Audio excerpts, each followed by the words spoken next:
Let us go to our first guest of the day. This is the First to Fight interview presented by the Marines. He joins us right now via the phone. He is Matthew Riddle. Matthew, how are you? I'm good. How are you? Great to have you on the show, Matthew, and I believe it is for the first time. There is so much to discuss with you. Obviously, the big news of last week was that the Calgary Commission over there in Canada overturned your big win in July to a no contest because they claimed that you tested positive for marijuana. What is going on here? When did you find out that you had tested positive for marijuana? Honestly, I found out about 2-3 weeks ago. I thought, the fight was over, done, said with, whatever, and they called me up like 2 weeks ago, said I failed the drug test, and they need to have a hearing, this, that, and the other thing, and I explained to them that I had a medical license, and I'm prescribed it by my doctors and everything here in the state of Nevada, and, we had a trial and everything, and I thought everything was said and done. They said 3-month suspension, but they didn't mention a no contest. And then this past week, I got the suspension, which was already up, and then the no contest was kind of a shocker. But I was expecting it from the beginning. They didn't bring it up, and then they kind of surprised me with it at the end. So will you try to fight whatever. that? Will you try to fight that and try to get your win back? In my mind, the bottom line is I messed up. I do have a card and everything, but I've never popped. I've been tested every fight, and I've never popped before. And, bottom line is my mistake. I took the fight on less than 2 weeks' notice. I quit the second I got the fight, and bottom line is it wasn't enough time for it to be out of my system, and I had to pay the price. Did you tell the commission before the fight that you had the card and that you had smoked, X amount of days before the weigh-ins, etc.? I always let them know that I do smoke marijuana. I do have a medical card, and and I've smoked, but I normally don't bring it up, in the sense that when I'm getting a drug test, because it's usually out of my system. I usually have 4 weeks to get ready for a fight or 6 weeks, so it's not even a question. But this time, I thought I was going to be fine. I took all the precautions. I do have a medical card, and I let them know. I didn't, say, hey, I have a medical card. I'm going to need it. I was like, I do have a medical card, but I quit 2 weeks ago, so I should be fine. So because go ahead. Sorry. No, and then the results, of course, I had a very minimal amount of THC in my system. I don't even think I had THC in my system. I had what they test for in your system for THC, and.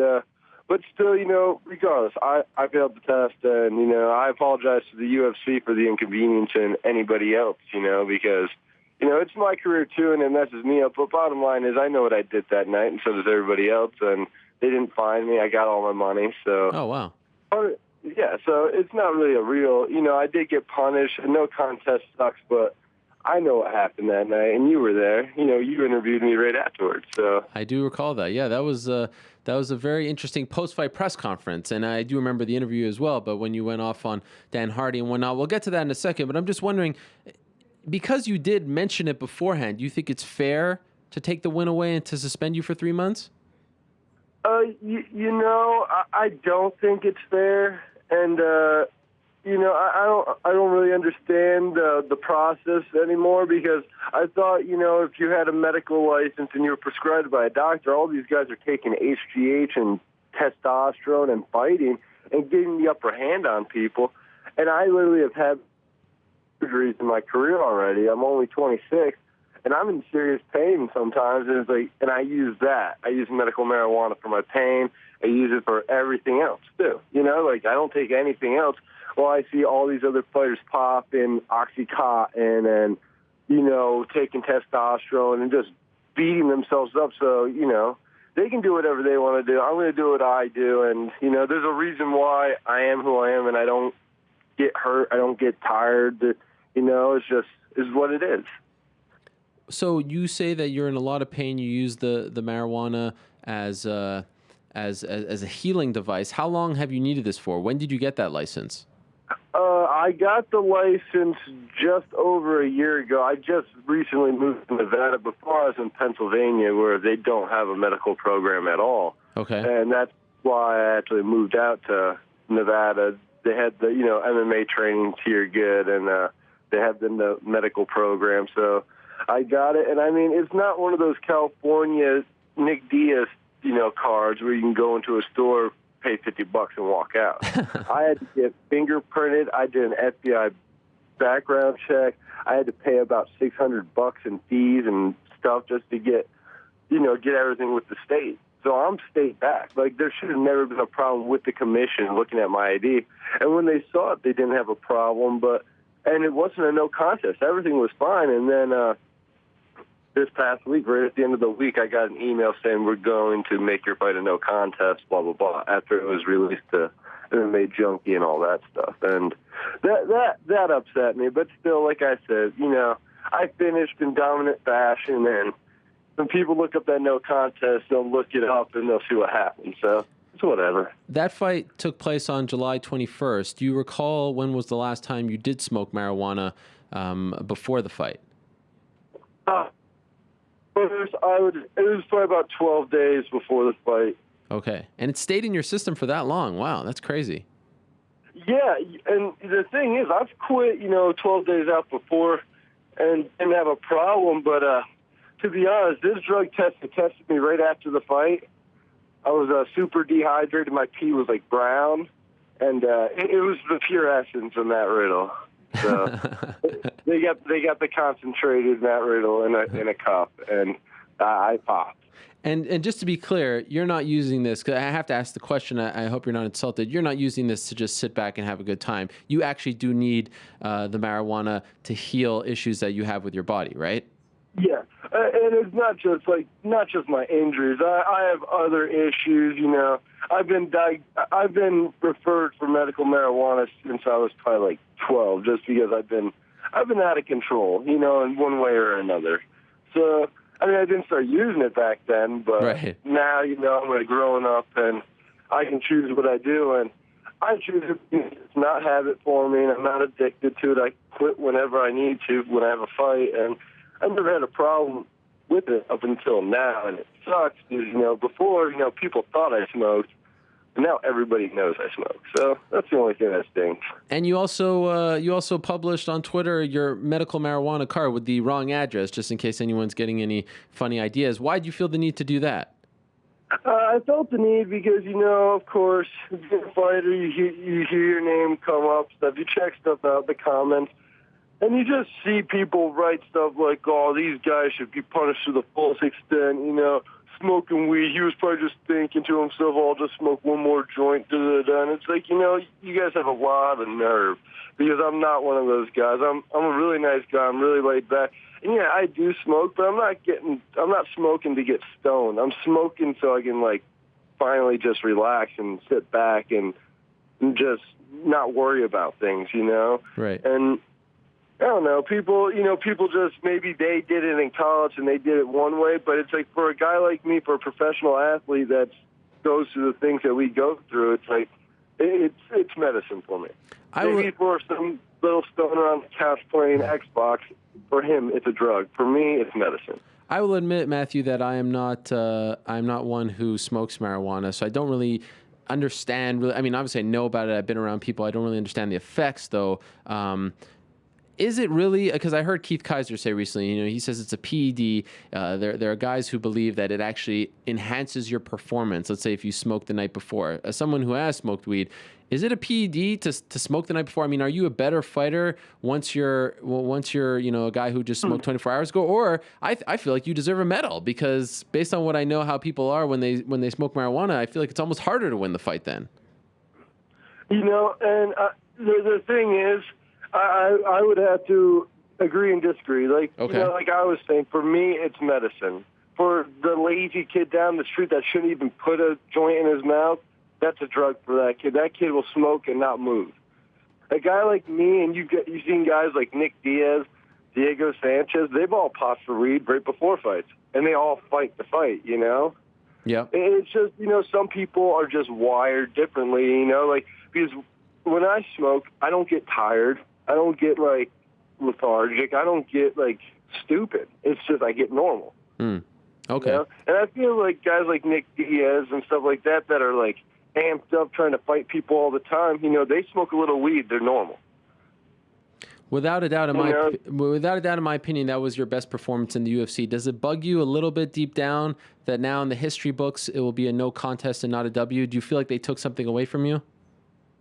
You know, in the history books, yeah, because, you know, when people do look up your record, they're not going to be like, oh, no, see that you got submission of the night over somebody and pop for weed. You know, most people aren't going to go that in detail. They're just going to see the no contest, see that you only have a couple wins, a couple losses, you know? Right.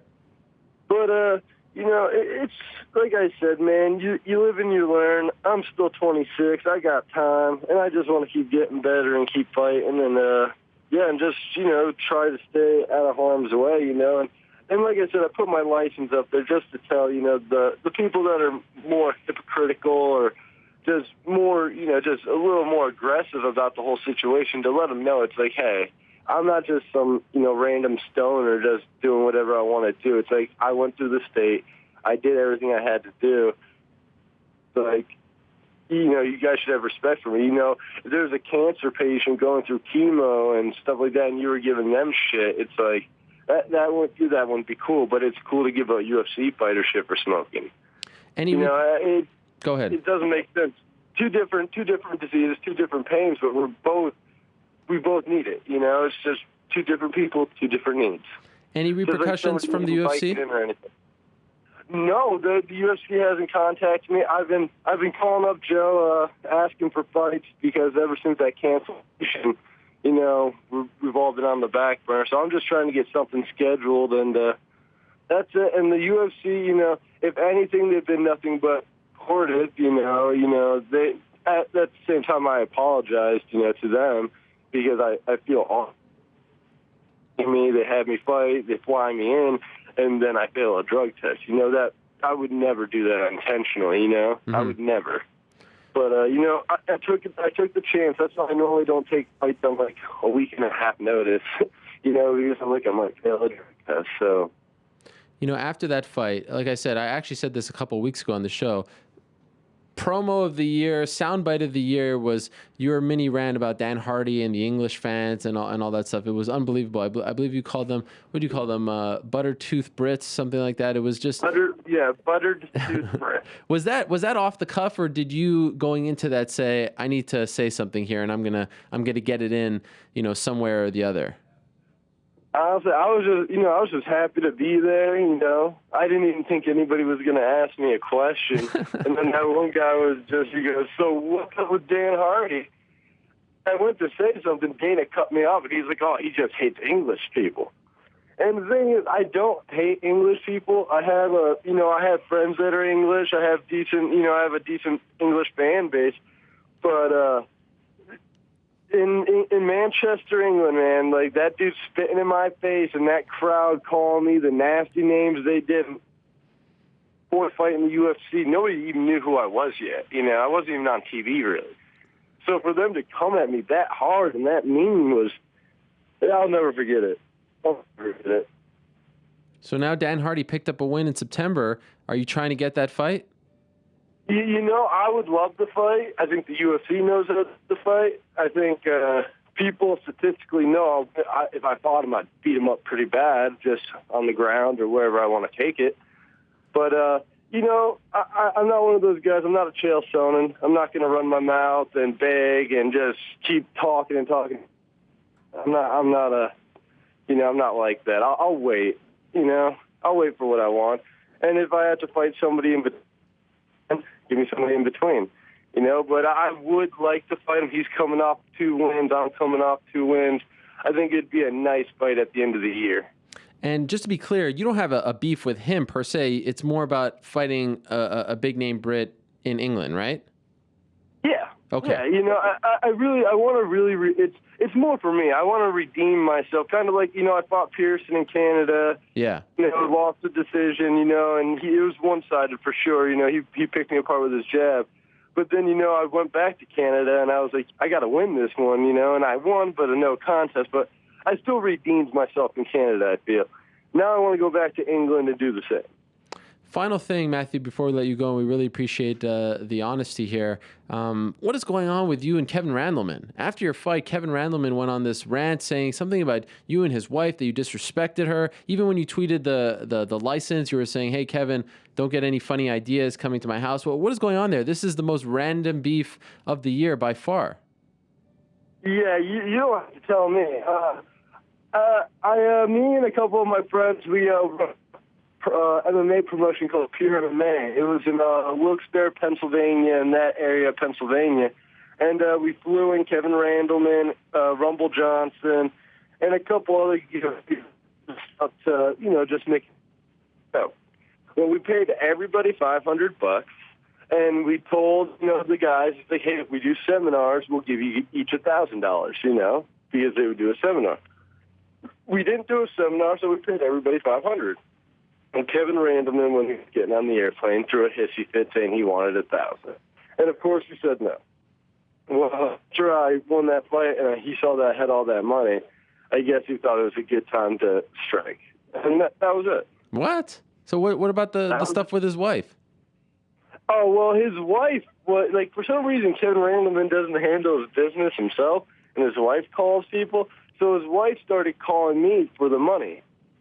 I don't have any financial control over Pure MMA, I didn't make any deals.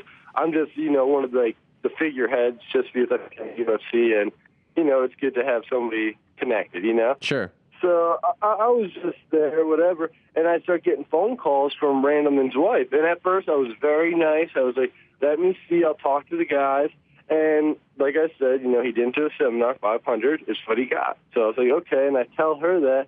She won't take no for an answer, and I go, well, I'm not going to give you any money. Nobody I know is going to give you an extra 500, so, I apologize, whatever. She wouldn't stop calling me, and the last time she called me was the Wednesday before I fought Chris Clemens, and I basically was like, I go, one, I'm taking a shit right now. She called me when I was on the toilet. And then I go, two, it's like, stop calling me or I will call the police for harassment, because this is literally like the 30th, 40th time you called me, and you're begging me for money that I don't owe you for no reason, So I was like, you just need to stop calling me. It's inappropriate. And after that, she stopped calling me, but then Kevin Randleman came at me at Twitter and was tagging Dan White and Loren. Man, I was like, the guy's crazy, I guess. I've never really talked to him or what, but the guy's crazy. So just to be clear, you're not interested in that fight, right? Because it seems like he wants to fight you. Hey, if he drops down to middleweight, I'll bump up to middleweight. Okay, fair enough. There it is. So if he gets down to 185, I'll fight him any day. Something tells me the UFC isn't signing Kevin Randleman at this point, but I guess we can dream. Yeah, I mean, I can dream for that fight at 185.